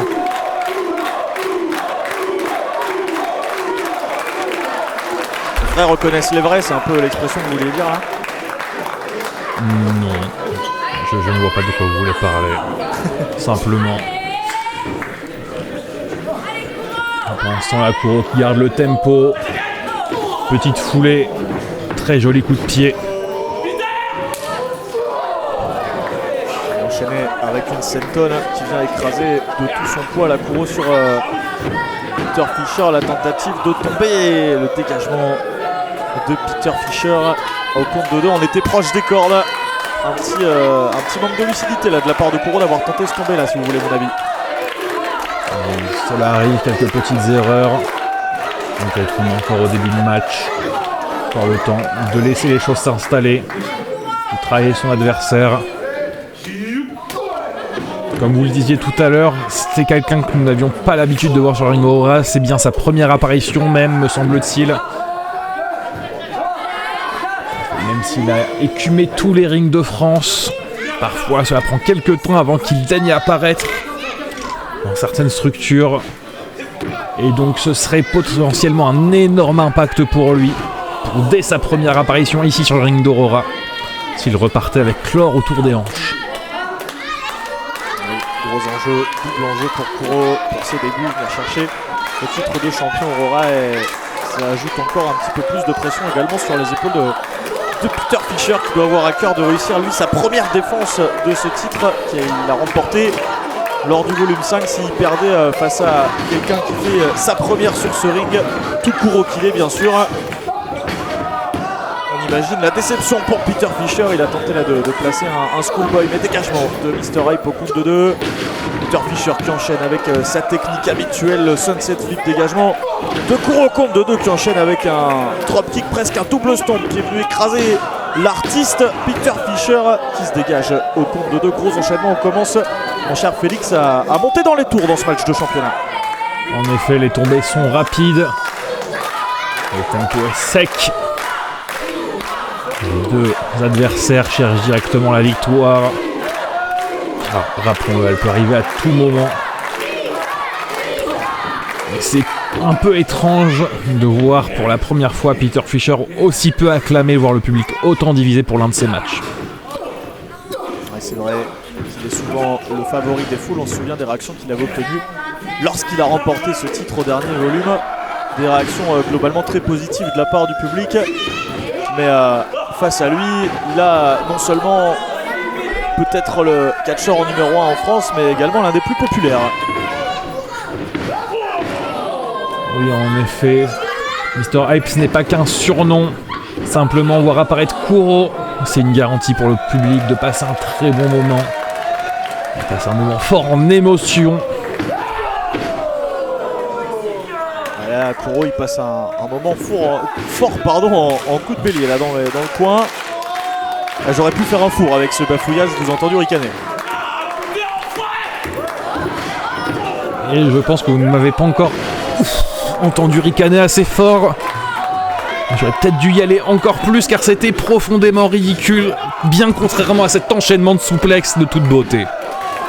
Enchaînement de souplexes qui n'obtient pas le compte de 3 pour le champion en titre. Un enchaînement qui a été clôturé par une belle Northern Light suplex qui n'obtient donc qu'un compte de 2 pour Peter Fischer. Comme le rappelle le public autour de ce ring pour le main event de ce 6e volume d'Aurora.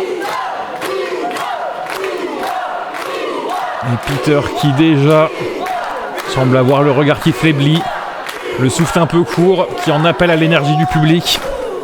Serait-ce l'âge qui commence à poindre?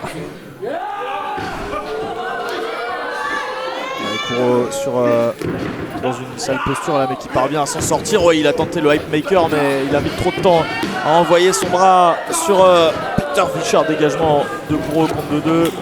Après cette tentative de tomber pour surprendre le challenger.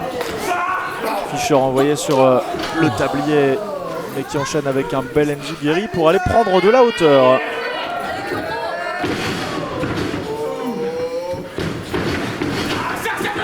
Encore une esquive de Mr. Hype qui envoie son genou directement sous la mâchoire du champion en titre. Ouais, le DDT Et si c'était suffisant pour aller ajouter un nouveau titre à sa collection, Kuro, dégagement de Peter Fischer au compte de 2, on n'est pas passé loin. En effet, ce n'est pas passé loin. La petite accélération de Kuro qui a su prendre de court son adversaire. Et Peter Fischer qui déjà, après ce petit enchaînement, semble avoir du mal à revenir dans le match. C'est potentiellement le moment, la roue tourne, où Kuro prend l'avantage.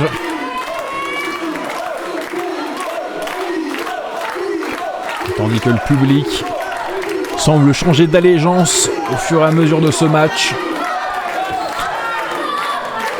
Et quelle que soit l'issue de ce match, quoi qu'il arrive, ce sera le public vainqueur. Car jusque-là, c'est un magnifique affrontement auquel nous avons droit. Avec Kuro qui a encore une fois préparé son hype maker, mais qui pour l'instant ne passe pas. Peter Fischer doit avoir étudié son adversaire, bien sûr. Il doit savoir que si ce hype maker venait à passer, ce serait la fin de son règne.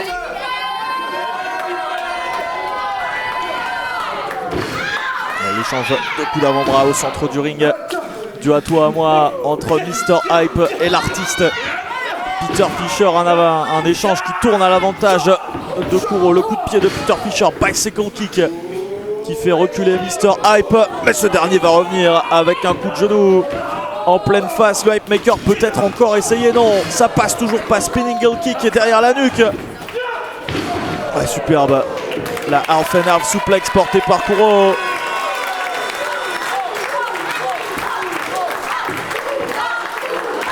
Tandis que le public continue d'acclamer son nom, lui donner son énergie, lui qui ne demandait que ça et qui va désormais s'élancer. Superbe manœuvre de Kuro qui a traversé le ring d'un côté à l'autre, le coast to coast de Kuro qui a envoyé ses pieds directement au visage du champion Aurora en titre, mais ça a été contré. L'enchaînement de Kuro, il s'est mangé un Falcon Arrow en plein milieu de ce ring. Dégagement de Kuro in extremis. La résilience de cet homme, cette manœuvre qui a donné des victoires à Peter Fischer n'aura pas suffi. Oh, quel swanton bon, mais si ça c'était suffisant pour Peter Fischer, le dégagement de Kuro. Swanton qui était dévastateur, tout son poids qui est venu écraser l'abdomen de Kuro. On a vu Peter Fischer qui a apporté cette senton avec un angle assez étonnant, assez rare, pour bien soigner, de mettre tout le poids possible sur Kuro depuis la 3e corde, mais ça ne suffit pas pour venir à bout de Mr. Hype. En effet, c'est le genre de manœuvre qui casse des côtes, mais qui n'aura pas brisé l'esprit de l'homme, qui est toujours au milieu de ce ring, qui reste concentré sur la victoire, qui essaye de retrouver ses esprits déjà. On est de retour dans cette position là de Electric Chair pour Peter Fischer. Est-ce qu'il va pouvoir en finir? Non, Kuro qui revient sur ses pieds, qui repousse le champion en titre. Bicycle kick de l'artiste Peter Fischer. La réponse immédiate de Kuro avec une lariat, encore une fois peut-être pour préparer ce Hype Maker. Le point est levé, l'énergie est prise du côté du public, le regard est hagard. Il est prêt pour la passer, il va l'amener comme il veut, comme il le tente depuis le début de ce match. Le Hype Maker, non, il s'est fait emmener une nouvelle fois par Peter Fischer. Est-ce qu'il va pouvoir le retourner? Oui, la silent powerbomb de Peter Fischer qui en termine avec Kuro. La victoire de Peter c'est Fischer. Terminé. Magnifique. Magnifique, très belle victoire de Peter Fischer qui repart, qui confirme, qui réaffirme sa position. Il est le champion. Il est le champion Aurora, il le restera. Il n'est pas fini, il n'est pas washed. Il est prêt, il a encore des combats en lui et il est prêt à les mener. Et ce soir, il est rentré champion. Il ressortira champion. Magnifique victoire pour l'artiste Peter Fischer qui conserve ce titre de champion intérim de Aurora. La hype est venue à Aurora, mais la hype a échoué. Oui, la hype ne sera pas restée forte ce soir. Et malgré tout, nous sommes tous vainqueurs ce soir. Kuro car il a conquis le cœur des foules, de nouvelles foules. Fischer car il confirme sa place, et nous car nous avons vécu cette soirée tous ensemble. Pour cela, je vous remercie, vous tous, d'avoir suivi ce show, de supporter Aurora, de suivre Aurora. N'hésitez pas sur tous les réseaux sociaux. Et merci à vous, Vianney, d'avoir partagé ce moment avec moi. Merci Félix, on vous donne rendez-vous très bientôt sur cette même chaîne YouTube. Bisous à toutes et à tous. Et voilà, et ces dernières images, la sportivité.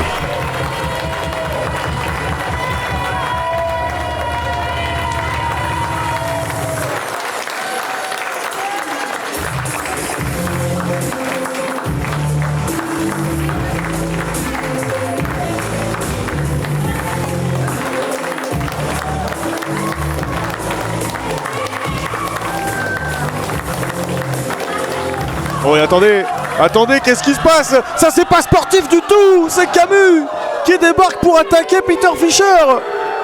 C'était terminé, on était prêts à rentrer chez nous, on était heureux, on avait passé un super moment et une fois encore, il faut qu'il vienne et qu'il gâche tout. Camus qui vient s'en prendre à Peter Fischer et qui soulève cette ceinture de champion Aurora. Le message est clair de la part de Camus, il n'est pas venu par hasard évidemment, et on termine ce show sur des images inattendues, Félix. Et qu'il soit venu par hasard ou pas, c'est pas ça le problème, c'est qu'il soit venu tout court qui nous dérange. Le public qui le crie, il ne le mérite pas, il n'a pas à être ici. Peter Fischer, qui était le champion triomphant, qui avait arraché cette victoire difficilement, il se retrouve dans cette situation. Quelle indignité.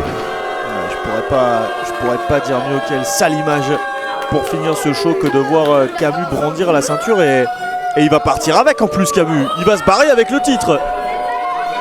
En plus, ce n'est pas qu'une agression, c'est un vol.